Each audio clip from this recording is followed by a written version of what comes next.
Hi, everyone. Welcome all of you to our series of expert interviews called Financially Speaking with established individuals in finance who've broken myths about the complications in finance and have carved their own niches, making finance work for them. Through this series, we aim to highlight experience of different experts who will talk about a myriad of topics within finance and, of course, emerging technologies, ranging from finance to decentralized finance to fintech to building economic models to everything and anything under the sun. Today, we have with us an amazing person known as Gyana Lakshmi TC.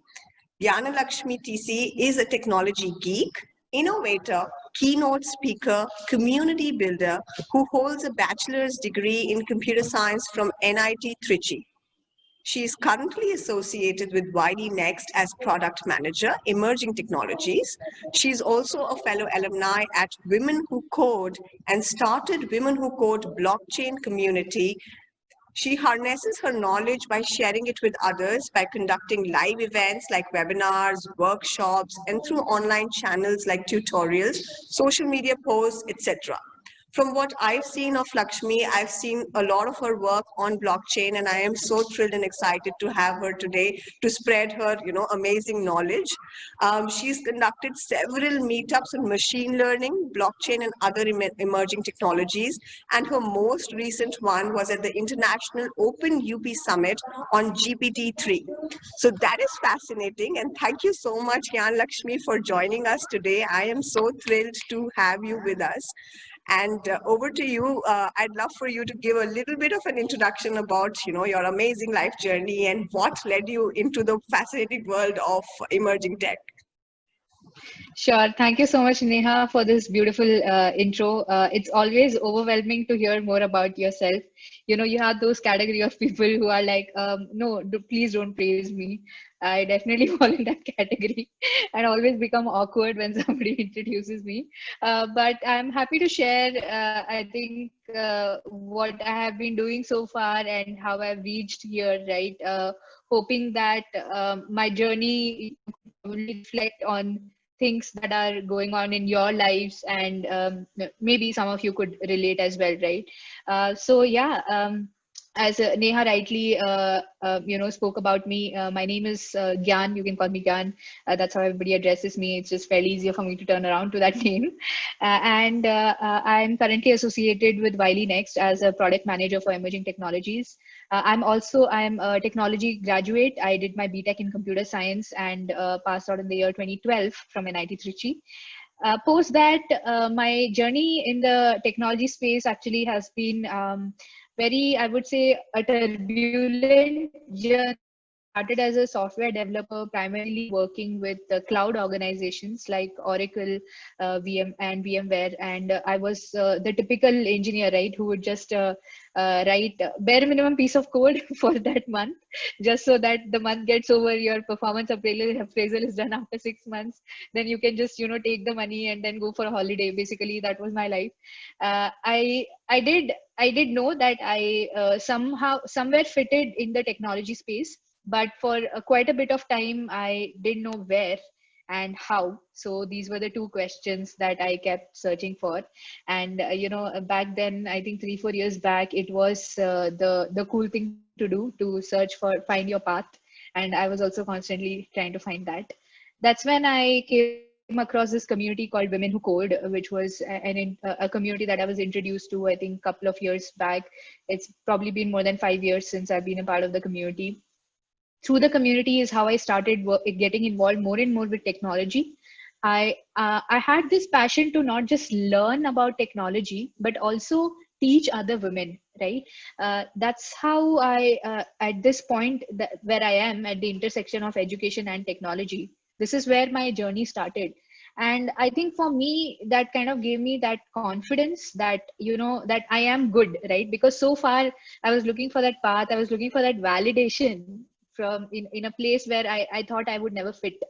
And I think starting from there on, my journey started with giving talks about HTML, CSS internally, making people build web applications, learning with other women, and getting comfortable more and more with technology. And a couple of years back, maybe 4 years back, is when I kind of fell into blockchain. I honestly just fell into it. I was being dragged by one of my colleagues to a conference, and fortunately, there was a masterclass by Dr. Pandurang Kamath in a Zinov conference, and it was on blockchain. It was on an introduction to blockchain, and I really loved the way the man conveyed the message and the technology itself. I was always fascinated by cryptography, so I thought that okay, this is going to be my next pursuit of pursuit of happiness, if you can say. And that's how I also got introduced to decentralized finance as a I wouldn't say as a concept, but more as an ideology. When I started, it was more like it was not about finance anymore. It was more about making finance more accessible. I think that's what it was.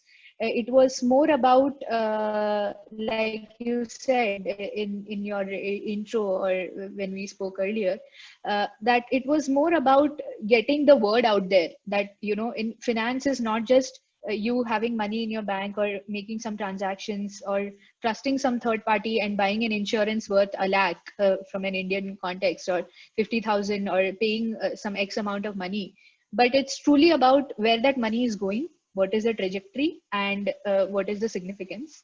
And that kind of intrigued me. Of course, I'm more of a tech person, not a finance specialist, I would say, but somehow the technology that I was working with kind of merged into this, and I had to learn about decentralized finance. If I have to say, I had to learn more about how some kind of loans work, and how peer-to-peer lending works and things like that. So that's pretty much been my technology journey into the space of blockchain. I have about 3-4 years of experience as a developer, as an evangelist, and I started the Women Code Blockchain community. Of course, I still work with a lot of blockchain communities.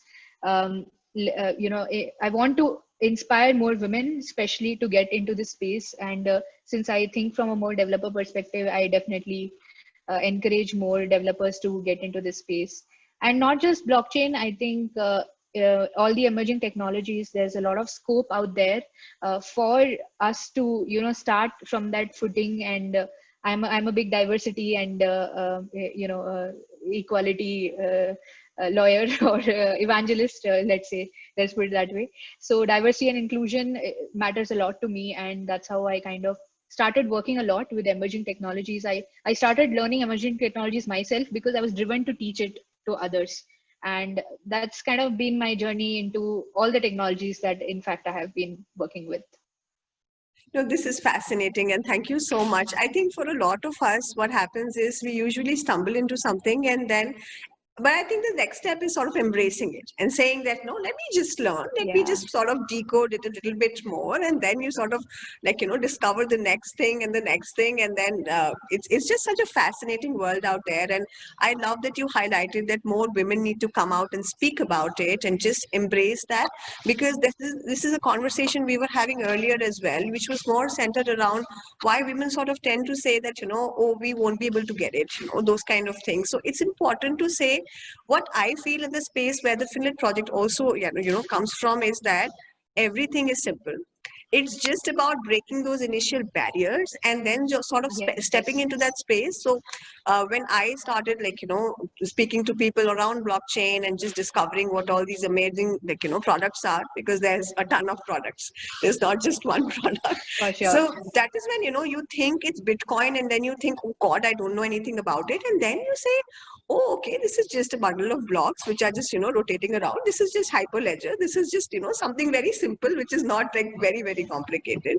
So I think that is beautiful, and thank you so much for highlighting that. So could you tell us about the role that you're currently in, and how is it that is it at the intersection of decentralized finance? What is it that you're doing in your current role, which is sort of like from an Indian perspective, what is it that is riding the Indian decentralized finance space? So currently, as per my job role, I'm more into the intersection of education and technology, where what we are trying to do is exactly this, right? Build the gap between students or freshers who have just graduated versus the technology roles that are going to be up and in demand going further. And as we all know, it's not just finance, but every industry is almost starting to think about decentralization as one of the core concepts in their industry. And of course, we also do a lot of courses in artificial intelligence in the fintech industry. In fact, that is one of the most in demand courses right now that we are doing, because everywhere the assimilation of data has become so much that people have started realizing that this data can give us some kind of value, whether it is blockchain, whether it is AI, or I would say quantum for faster processing. But there is data and there is going to be data. And when it comes to finance, when you think about data, you need to think about how you can extract information from the data. That's where your artificial intelligence comes into play, and your how you can work with the data in the most secure manner, and how you can make the transactions faster, etc. That's where your crypto, your blockchain kind of comes into picture. And these are some of the things that I as a product manager along with my team need to foresee, that this is how the industry will evolve, and build educational material courses around that. That is my primary day job. But apart from that, I also work as an ambassador. I mean, I volunteer as an ambassador with various blockchain organizations like Algorand, Eternity, Polkadot, and the Near Protocol India Guild. And these are communities where we work together to brainstorm, okay, how do we so for example, the Near India Guild is specifically built for the Indian audience.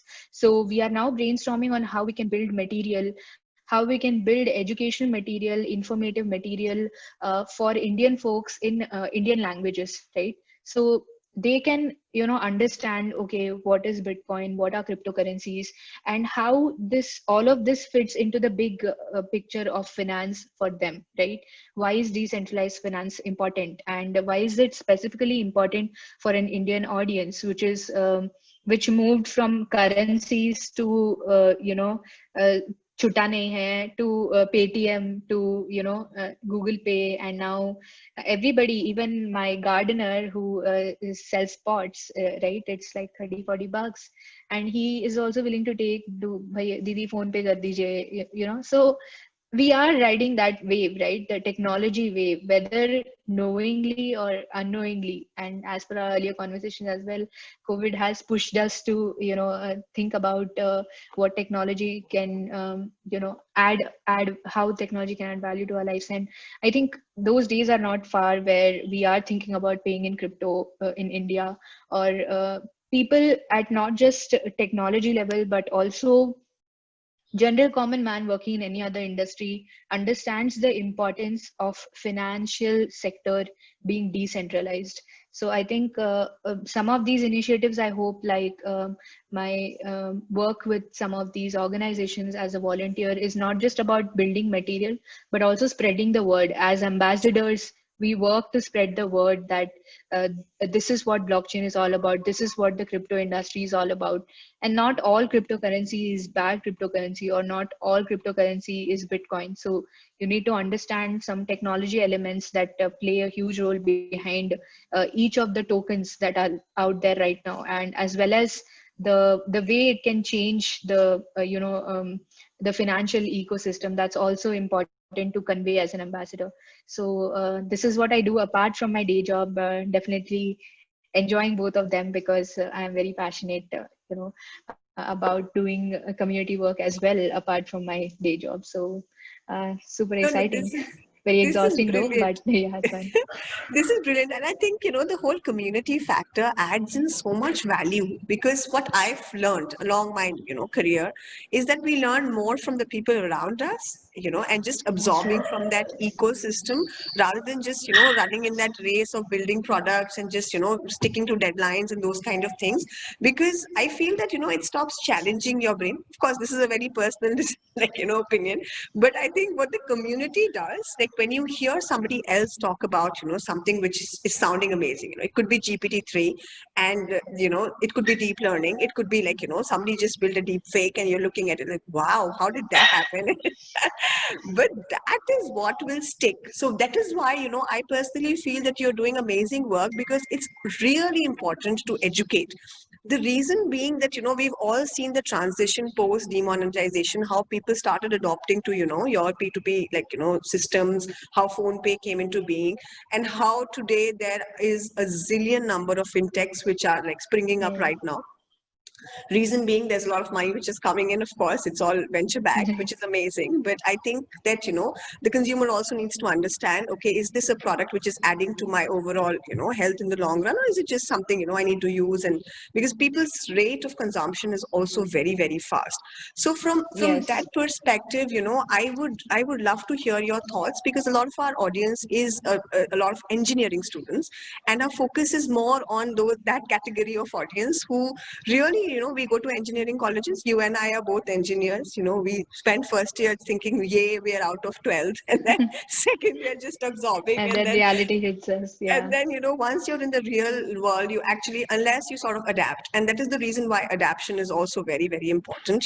What are some of the current, and of course, this is from your experience in the field of blockchain, what are your key takeaways for students who are right now, studying, who may be interested and just find it as a buzzword? How do you think, or are there any resources that you recommend, W3 code or anything like that? What is it that you recommend from your perspective for somebody who's new to blockchain or decentralized finance? So for me, I think what I have observed, and I think the college system or the engineering system is pretty much functioning the same way from the time I graduated as well. It's been 8 years, but I haven't seen much of a change in the student mindset as such. But from what I have seen now, specifically, I think there are a lot of these resources that are available where organizations are encouraging students, especially freshers, to come on board and work with their resources. In fact, experiment their resources. And almost every blockchain platform that I know of or I'm an ambassador of is open source, right? Basically, what that means is you can give back to the whole community. And I think that's a really, really good place to start, to look at these different. And regarding resources, I generally refer a lot to Medium, and or I go to the original organization website. But what can be useful is that a lot of these organizations, just to name some of them, right? Algorand, for example, Eternity as well. And if you think about the Near Guild, there are different guilds across the globe, the Near Protocol and Polkadot, right? These are a couple of them I know, which have really enriching ambassador reward programs. What that means is they reward you, whether you're a student, whether you're a professional, they reward you for simply learning that technology and utilizing that technology, right? And I mean, imagine being able to do this for a Java programming language. No ways, nobody will reward you for learning Java or Python, right? But you are you are at that. In fact, this is such a golden period, golden era for those students, where they have the opportunity to learn and also get rewarded, to showcase that they have learned something. That's it, right? And that itself is such a, I feel like being rewarded for anything is a great, great motivation to work on that, right? Yeah. So you can go to the website, you look at the articles, and then you do some hands-on, and through the process, and you create, at the end of the day, you create some material, you write some articles on that platform, you create some educational videos or some small YouTube snippets. Even some of the organizations, they reward if you just create an infographic of that technology, right? You get some tokens, you get some coins. And I think this is such a great way to learn, because you are, you are hungry to get that reward at the end of the day.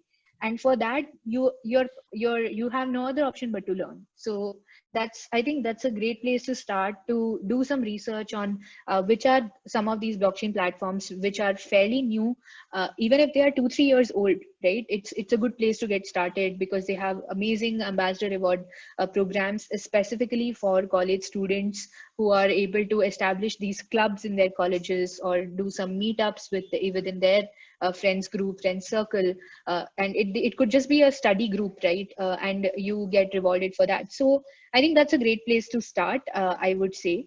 And another thing that I have seen as one of the biggest gaps is that, and this is specifically only for people who are entering into the technology space, right? Whether it is fintech, so here we are talking about decentralized finance. So let's talk about blockchain as a technology space. So you need to have your fundamentals very, very solid. I think it is becoming one of the blockers for people who want to develop on blockchain. If they are not familiar with cryptography, if they're not familiar with distributed systems, and if they're not familiar with your peer-to-peer networking, then it becomes very, very difficult to understand the implications of building a solution on top of a technology. And I would say that another one small observation that I have seen is that when engineering students who graduate, right, they generally don't understand the importance of learning about a domain or getting some domain expertise. They feel like, okay, let me get into any organization, whatever domain that organization caters to, then I will go in and study. So if it works on supply chain, then I will go and study about supply chain. If it works on finance, then I will study about finance. But what they don't understand is, if they read about that domain and get some basic understanding of that domain, so if it is decentralized finance, if they know a little bit about the finance domain, it is so much easier for them to break the barriers and get in. So much easier if you have domain expertise, because once you have the domain expertise, you have the technology expertise, you can easily marry them and move forward. So yeah, these probably would be my top three suggestions would be to look out for blockchain platforms that offer ambassador programs, have solid ambassador programs, enroll, just randomly fill up the Google forms, and 2 out of 4 chances you have of getting selected as an ambassador if you're just passionate enough. And definitely get your fundamentals right. And third, I would say, choose a domain, and even if you're just reading some articles around that domain just for 20 minutes a day, listen to some podcasts, but know about what's happening in that domain and what the future of that particular domain looks like. Oh, that has been so enlightening. Thank you so much, Gyan. It has just been so wonderful talking to you and learning from all your experience. And I do agree that, this one time we were pitching to somebody, and they said, what you're doing is something very fundamental, okay? And I said, if people don't have the fundamentals right, how are you going to build on that? So I think it's very important to set the foundation right, which for a lot of engineers out there sometimes becomes a challenge. And then that's how they start saying that, all these people are unemployable, but what is the reason behind that? So I think that is some Exactly. amazing work that you're doing. Before we wind up, what is your favorite quotation, favorite book, anything, within the whole blockchain space that, of course, you've had this rich experience of 8 years. What has sort of kept you going through all your ups and downs? Anything that you come back to? I think for me, I don't know if this is the exact quote, but something that I love even quoting to others, right? Sometimes I come off as a show off when I use this quote, but it's something that I really resonate to, and I just use that every single day in my life. Is that I think whether it is a technology concept or any concept, anything that you read about, you learn about, or you're curious to learn about, learn it in such a way that you are able to teach it to a 5-year-old. As simple as that. So if you have the confidence that somebody asks you, a 5-year-old asks you a question on that topic, and you're able to explain it to the 5-year-old's understanding, that means you have understood that concept. And this is something that I think it was quoted by Albert Einstein, and it is something that has literally changed my life, because for the longest time in my life, I didn't believe that that I knew the things that I was supposed to know to survive in the tech industry. But when I started applying this concept on my life, it just became so amazing. So I think I would definitely say that for all the learners out there, and I'm very geeky that way, that I always give education related quotes only. But this is what I use on a day-to-day basis as well. So this is what, like, strikes me first. And one of the books that I highly recommend is, again, very dorky. It is a quantum computing book by Manjeet. I think, let me just pull up his name. I think it's Manjeet Sarkar. That's Okay. the book that I'm currently actually binge reading, but it's such an amazing book. It describes the fundamentals of science, mathematics, physics in a it's like, I don't know, it's so beautiful. I think couple of chapters I just cried after reading, but that's because I'm so dorky and I feel so much for science.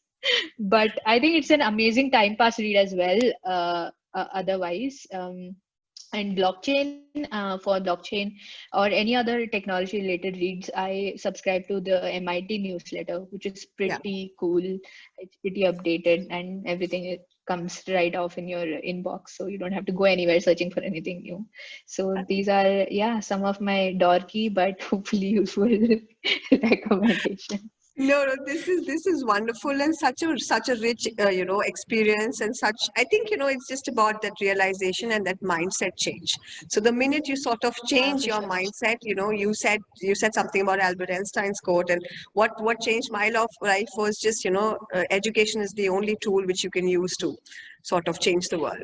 So that's how the Philip Yeah, project came that's into true. being, and that's how through all my years where I didn't have a job and I was struggling hard to keep myself satisfied and keep feeling accomplished is just reading and learning new things.